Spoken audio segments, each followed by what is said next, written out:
हेच संजय राऊत राज्यसभेचे सदस्य होण्यासाठी शिंदे साहेबांचे पाय धरत होते। आमच्या सारख्याची मतं घेऊन ते राज्यसभेवर गेलेत।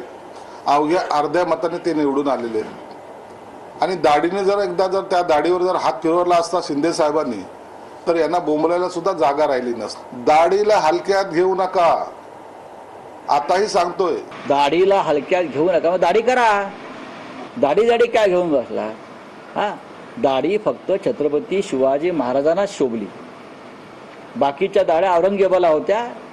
तुमची दाढी औरंगजेबाची आणि अफजल खानाची दाढी आहे, जे महाराष्ट्रावर। हे बघा, दाढीवर हात फिरवून हा त्यांचा कायमचा स्वभाव आहे। जेव्हा ते संतापात असतात तेव्हाही दाढीवर हात फिरवतात आणि जेव्हा आनंदात असतात तेव्हा दाढीवर हात फिरवतात। आता ते दाढीचं माझ्यापेक्षा शिरसाटांना जास्त माहित असेल, पण आम्ही त्यांच्या दाढीकडे बघून त्यांचा मूड ओळखत असतो।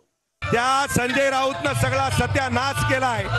त्या संजय राऊतचा सत्यानाश झाल्याशिवाय राहणार नाही। आणि वस्तुस्थिती आहे, ठाण्याच्या दाढीला हलक्यात घ्यायचं काम नाही।